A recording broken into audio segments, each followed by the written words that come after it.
The first sign is museum, so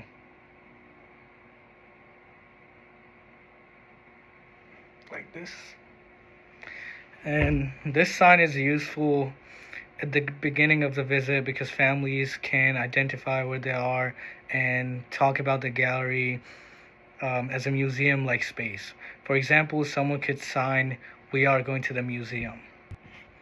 Next, we need a general sign for what people are there to see. So for the second sign, we have art, where you have it's as if you're drawing zigzag with your pinky and your non-dominant hand as kind of a canvas. And this is one of the most important signs for this scenario because the whole purpose of the visit is to experience artwork in the gallery. Families can use this sign when asking about art, pointing out art, and discussing the exhibit. The third sign we have is picture. So it's like this.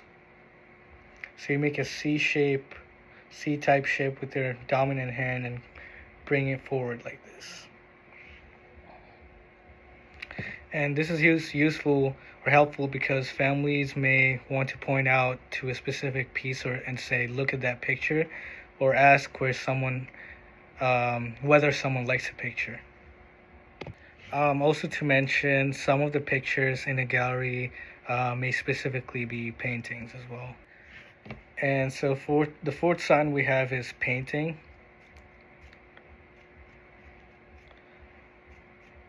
It could be either like this or this. And this helps families describe the type of artwork they are viewing. In an art gallery, they may be paintings, drawings, photographs, or sculptures. So knowing paintings gives families a more specific way to talk about what they see. If we're talking about painting or signing painting, another useful sign could be color, where you make a 5 and then you wiggle your fingers on your chin. And this is important because color is one of the easiest ways to begin a conversation about art. A family member can point to a painting and sign color to ask about the colors or describe what stands out. After describing the artwork, people often want to respond to it. So now comes our sixth sign, which is beautiful. So you take 5 and you kind of move it around. You do this, or just move it around. Beautiful. This sign is helpful because gallery visits often involve personal reactions. A deaf family member or hearing family member can use this to share appreciation for a piece without needing a long explanation. The 7th useful sign is like, or to like something, and where you take 5 and you put it on your chest and use your middle finger and thumb, you come out like this. And this is one of the most important or practical signs for this scenario because families can ask, "Do you like this?" or sign, "I like this." So it helps create interaction instead of just silently walking through the gallery. Now we have the 8th sign, which is favorite, or the sign favorite, where you go like this. You tap your chin with your middle finger while making a 5 or 4. And this is useful near the end of a gallery visit because families can ask each other which artwork was their favorite, and it sort of encourages and lets deaf family members share their preferences. Our 9th sign is feel, where you sort of make the same hand gesture, but now it's here in your chest and you sort of wiggle it.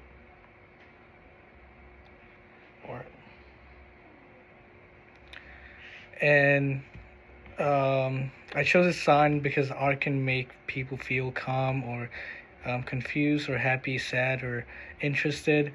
So this sign helps families go beyond sort of basic description of feelings or and connect on a more emotional level. Our 10th sign is same, just like this.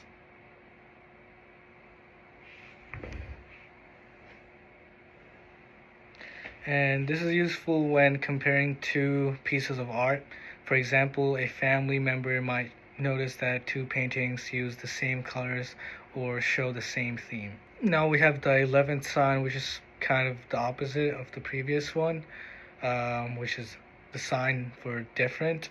So you kind of make a cross with your index fingers and you kind of pull it away.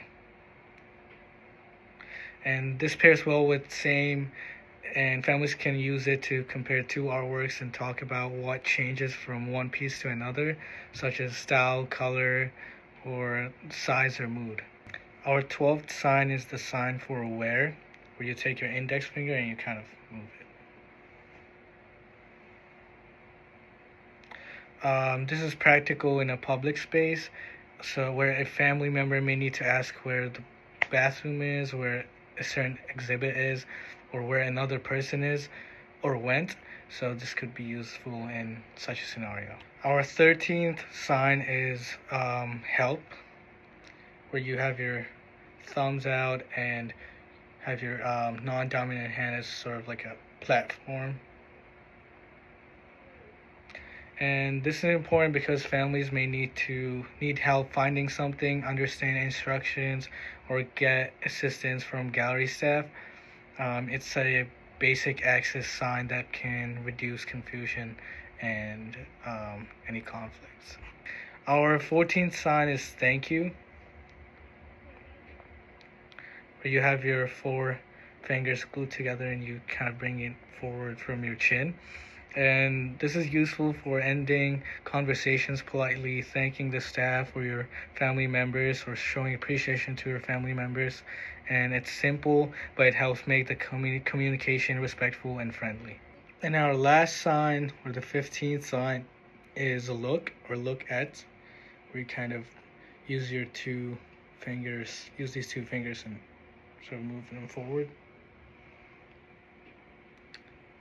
And this sign could be useful in an art gallery because families often want to direct attention to a specific artwork, color detail, or part of a painting. For example, someone could sign, look at this picture or look at that picture, or point and sign, look, to share something interesting with a deaf family member. This sign works well with picture, painting, color, and anything favorite because it helps start the conversations about what everyone is seeing. To conclude, these 15 signs are helpful because they support basic communication during an art gallery visit, and they allow family members or families to identify the setting, discuss artwork, share opinions, compare pieces, or ask for help, and end interactions politely as well. Even a small amount of ASL can make the gallery experience more welcoming and connected. Thank you.